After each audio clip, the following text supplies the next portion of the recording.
Aloha, all of my paranormal people and YouTube viewers.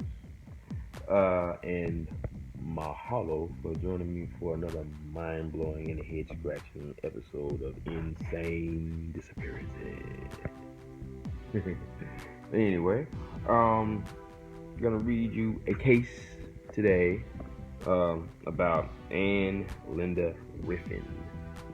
Ann Linda Riffin went missing on 9/13/82 near Highway 3 between Tres Ritos and Moro, New Mexico. She was around 33 when she disappeared. She was 5'4", 125 pounds. Okay. Now, Ann Riffin had a degree in anthropology from the College of William and Mary. She was originally from New Mexico but had lived in Israel. She later moved to New Mexico and obtained a waitress job at a restaurant in Ruidoso. She was an accomplished artist and enjoyed painting landscapes. Pretty cool. In mid-September of 1982, Anne left her. She left for a weekend vacation, though it was not known exactly where she was headed. Uh, when Anne didn't return to her job and didn't call her parents, they called police and reported her missing. On September 21st, 1982, Anne's vehicle was found. Hold on, give me 1 second. Okay. Anne's vehicle was found in a ditch on a dirt road a short distance from Highway 3. The vehicle was locked and there did not appear to be any foul play involved. Officers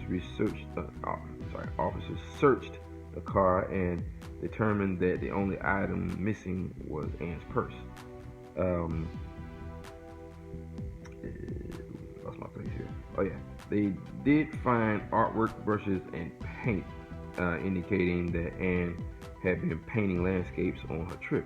Police found a witness who claimed to have seen Anne getting gas at a station 10 miles from where her car was abandoned.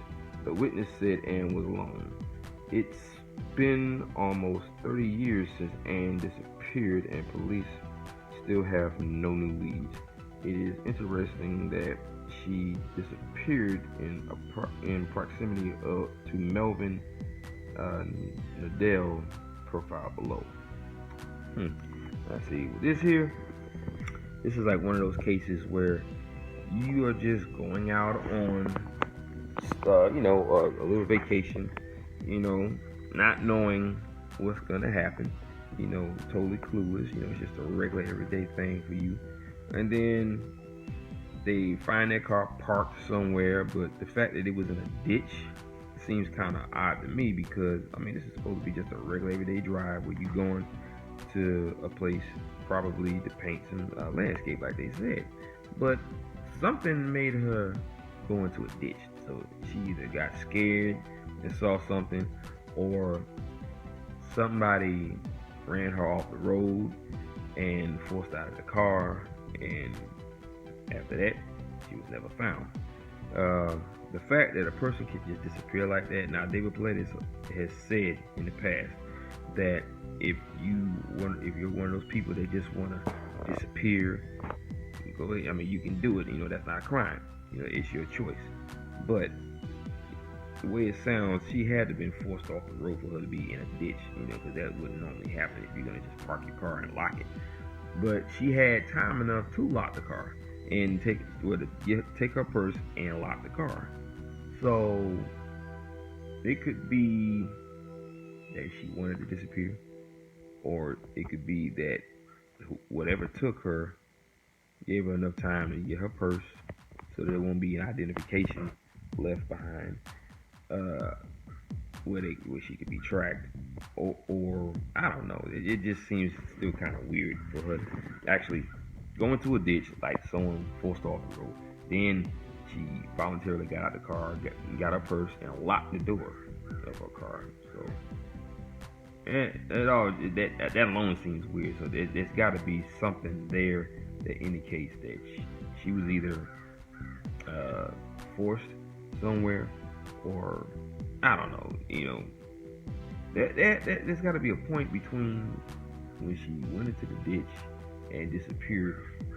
That's the key point right there. What happened between those moments? I mean, she was coherent enough to get out of the car with her purse and lock the door, so that was voluntary. But what happened after the fact? Maybe they said paint and stuff was still in the car, so she wasn't painting the landscape at that point, and she was getting gas, and she was by herself.